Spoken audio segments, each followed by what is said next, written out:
Hello everyone and welcome back once again for the sessions of summaries. आज हम जो discuss करेंगे वो क्लास 10 की पोइम फॉग की समरी रहेगी। चलिए देखते हैं कि इस समरी में हमारे पास क्या है। Let's begin with the introduction. It is a short poem composed by Carl Sandburg. तो ये पोइट का नाम आपको बता रखा है। बहुत ही छोटी सी पोइम है जो कि कार्ल सैनबर्ग के द्वारा ये लिखी गई है। The poem portrays the silent working of nature. प्रकृति जो है वो किस प्रकार से साइलेंटली काम करती रहती होती है, इस पर आधारित ये पोइम है। इसके डिस्क्रिप्शन अगर हम देखें तो हमें क्या पता चलता है कि इस पोइम में क्या है।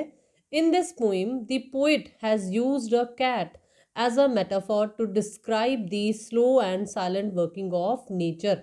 तो इस पोइम में जो पोइट हैं उन्होंने फॉग, जो कि हम बहुत अच्छे तरीके से जानते हैं कि क्या होती है, धुंध, उसे किसके साथ कंपेयर किया है।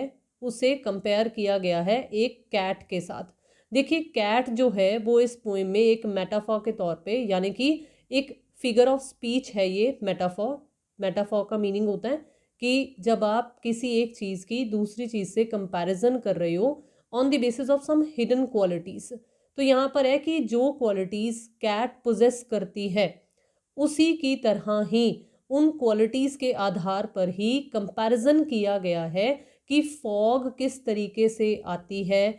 जिस तरीके से कैट आती है और चली जाती है, बिल्कुल इसी तरीके से स्लोली एंड साइलेंटली जैसे एक कैट काम करती है, बिल्कुल इसी तरीके से ही स्लोली एंड साइलेंटली नेचर कैसे वर्क करती है वो इस पोइम के ज़रिए कैट के साथ कंपैरिजन करते हुए हमें पोइट ने बताया है। नेक्स्ट अगर हम देखें तो अकॉर्डिंग टू दी पोइम हमें क्या पता चलता है।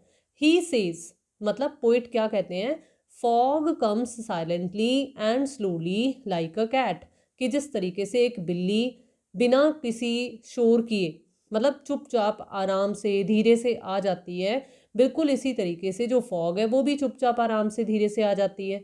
It sits silently like a cat sits on its haunches. तो जैसे एक बिल्ली अपने बैक पार्ट्स पर बैठती है आराम से, हॉन्चेस होता है ना, कभी अगर बिल्ली को आपने बैठा हुआ देखा हो, तो जिस तरीके से एक कैट चुपचाप साइलेंटली बैठ जाती होती है, बिल्कुल इसी तरीके से ही फॉग भी बैठ जाती है। लेकिन अब फॉग कैट की तरह तो बैठेगी नहीं, क्योंकि फॉग के कौन सा पैर है। इसीलिए तो कैट को एक मेटाफॉर के तौर पे यूज़ किया गया यहाँ पे। तो अब फॉग कैसे बैठती है, it covers the whole harbour and the city. तो जो हमारी पोएम है उसके बेसिस पर ही है कि भाई ये कहाँ पर कहाँ कहाँ पर अपने आप को फैला देती है या क्या क्या ये कवर कर देती है फॉग।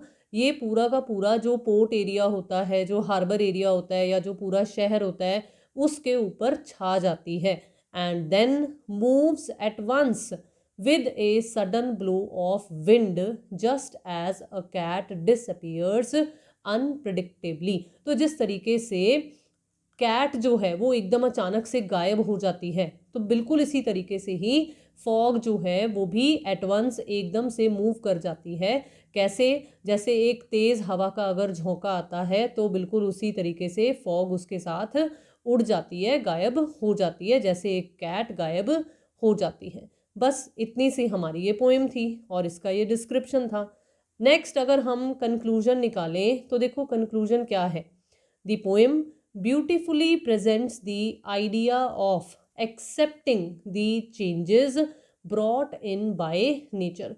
देखो हम हमारी लाइफ में बहुत सारे सीजन्स देखते हैं। कभी समर सीज़न होता है, कभी मॉनसून सीज़न होता है, कभी ऑटम सीज़न होता है। बिल्कुल इसी तरीके से ये जो फॉग है वो विंटर सीजन का ही हिस्सा है। तो नेचर, प्रकृति क्या क्या बदलाव लेकर आती होती है, ये पोएम हमें बहुत ही ब्यूटीफुल तरीके से जो नेचर के ये होने वाले चेंजेस हैं, नेचर का ये साइलेंटली काम करना है, हमें ये आइडिया, ये सोच, ये विचार ही एक्सेप्ट करने के लिए कह रही है। तो मुझे उम्मीद है कि यहाँ पर जो हमारी इस पोएम की समरी कंप्लीट होती है ये आपको बहुत ही अच्छे से समझ में आ गई होगी। आई होप कि आपको ये वीडियो पसंद आई होगी। पसंद आई है तो जल्दी से लाइक बटन दबा दीजिए, वीडियोस को शेयर कीजिए अपने व्यूज़ कमेंट बॉक्स में शेयर ज़रूर कीजिए।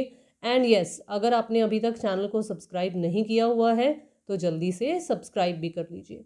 Thank you so much once again and have a nice day.